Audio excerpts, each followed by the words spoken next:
What is going on, YouTube people? Neo Cards and Comics here. Today, just a little bit of a chit chat. We're gonna have a little chit chat. I got this graph up on the screen. We'll probably refer to it a couple times, but I just want to have a little chat today. My question, I guess, well, I don't even know if it's a question. My thoughts today are we in a little bit of a bubble period right now? The positivity has been running great since really the last 3 or 4 months. The beginning of the new year, all the card shows are jam-packed. Everyone's buying, everyone's selling. Repacks are flying. Wax is selling. People are fighting for Topps Heritage. We're not even going to talk about Pokemon. That's a whole other bag of cats. But things in the collectible space, the sports card world, seem to be churning along pretty good. But it feels like there is this specter, this grim reaper looking over the shoulders of us all, that's called the real world. And I don't want to get into crazy political nonsense in the comment section. I don't care who you voted for, who you didn't vote for. We're all here because we like cardboard in some way, shape, or form. Regardless, real world financial pressures seem to be mounting, whether it's tariffs, inflation, eggs are super expensive, electricity just went way up for a ton of people. Whatever the case might be, it just feels like at some point in time, that's going to catch up with us. And when I say us, I'm talking about the sports card world. Because like I said, beginning of the year, the first 3 months out of the gate, this January, February, March, and even a little bit into April, every year always feels fantastic. I don't know if it's just coming off the Super Bowl, the holidays, baseball's about to start, we're heading into the NBA playoffs, we're heading into the NFL draft, March Madness is going on. This just always feels like a very strong time of year for cards, routinely over the years. In COVID, non-COVID, doesn't make a difference. Always feels like a great time for cards. But I wonder if we're in store for a little bit of a dark summer because of those outside real world pressures coming into the card world. If all of a sudden the electric bill's more expensive, what are you going to do? Buy a box of Topps Heritage or pay the electric bill? Go on a vacation, pay the electric bill, Topps Heritage. That stuff at some point in time is going to take precedence over the hobby. And I'm not saying everything's going to zero. This is going to be another crash like we had coming out of COVID or anything anywhere close to that. But it does feel like we are artificially inflated right now. And I'm not going to rehash the whole thing here, but we talked about it a ton. A lot of the values right now are propped up by repacks. It is what it is. It is a fact. It is an undeniable fact. I've talked about it a ton. We had Brian Gray on recently. He talked about it. And repacks, Courtyard, the new Fanatics Insta Rips that's rolling out. Pick whatever one you want. One of the more traditional ones on Whatnot. Let's call a spade a spade. They are essentially entertainment/gambling. More so gambling, but whatever. It falls into that line item on your monthly budget. And I am sure a lot of people are not practicing good financial behaviors when it comes to the gambling/entertainment side of the sports card world. That they are making poor decisions in a lot of cases. What happens if the real world starts taking that gambling/entertainment money and things start to slow down? In conjunction with just your average everyday person that participates in the hobby no longer has as much money to inject into the hobby ecosystem, whether that's buying a couple packs, buying a mega box, buying singles, rating a dollar box at a show, buying a $5,000 card, whatever it is for each individual person, if that slows down a little bit. The reason I have this chart up on the screen, this is, if you missed the video I did last month, this is a NFT report. Basically, I don't even necessarily fully understand it. The long and the short of it is, because Courtyard.io is NFT based, it gives us a glimpse into all the numbers. So this shows the month over month sales volume on Courtyard, both repacks, singles, the whole 9 yards. It's all lumped into one.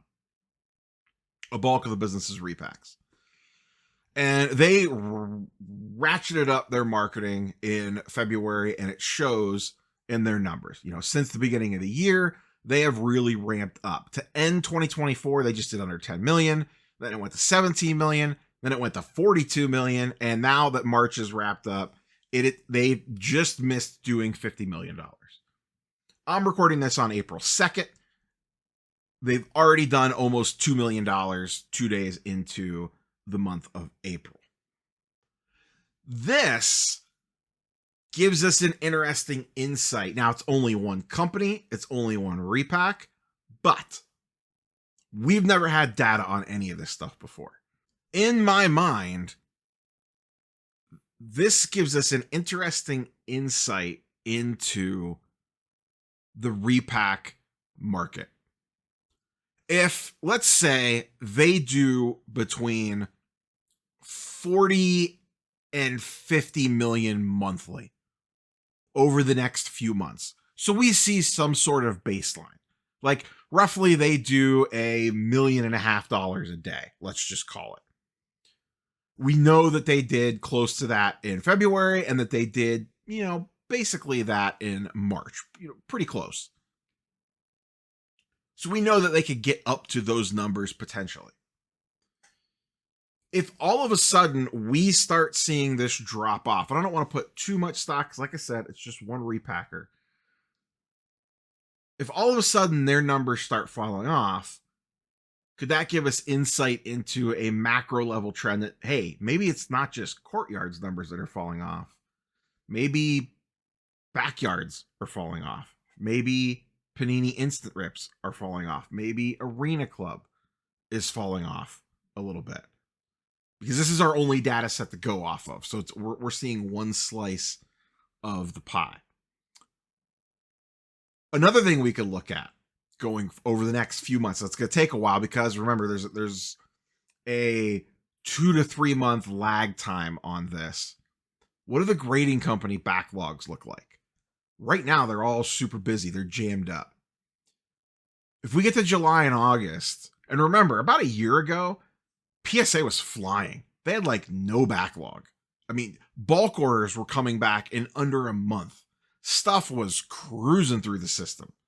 And then they got jammed up again as the year went on because of the Pokemon rush. That would also be telling. If all of a sudden SGC's getting cards back to us in under 5 days again. If PSA is clearing bulk orders in a month. If the monthly grading numbers start to drop, that's going to take a little longer. That's not going to be a leading indicator.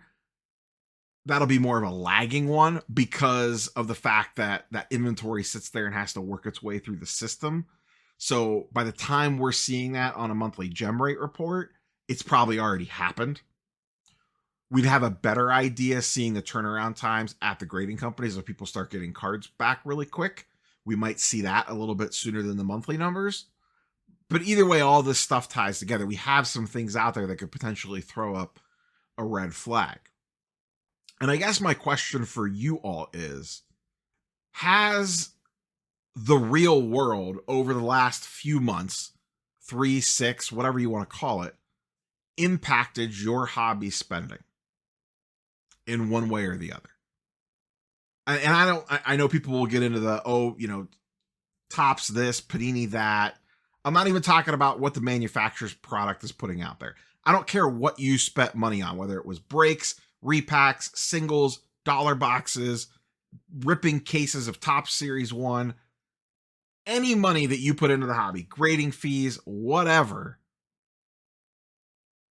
Has the real world invaded that spending pool? Are you starting to feel a little bit of a crunch?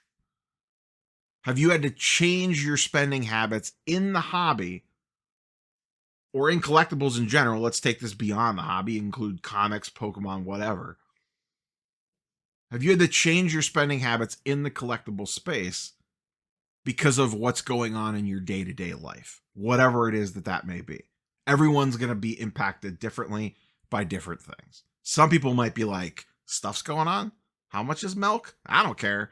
PSA 10s all day long. Let's rip a case of that. Other people, they might rip a blaster box of Series 1 for $25 every month, and maybe now they can't do that. It's all valid. But has the real world economic situation impacted your collectible spending over the last few months? That, I guess, is my key question in this video. For me personally, just speaking for myself, it hasn't, but it has. What do I mean by that? I have the funds available to buy the things that I have normally bought. I have slowed down on spending. Part of that is to just build up a little bit of a war chest in case things, just twofold, in case things go sideways.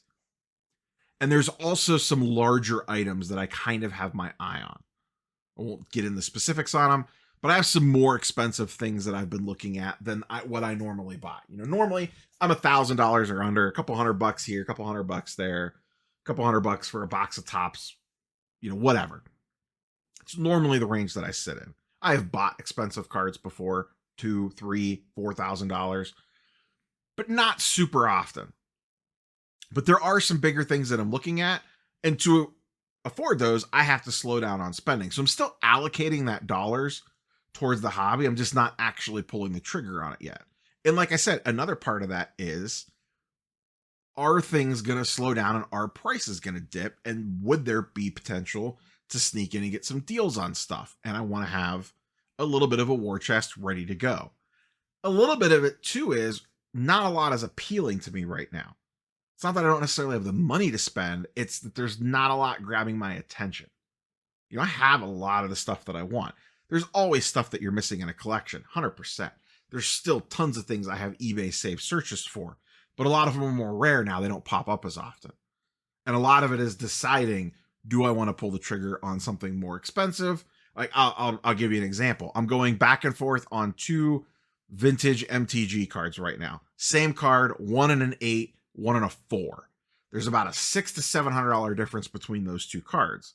I'm actively debating in my mind if I want the nicer, more expensive, cleaner copy, or am I happy just getting a nice entry-level copy to have for my collection? It's a card I've been chasing forever.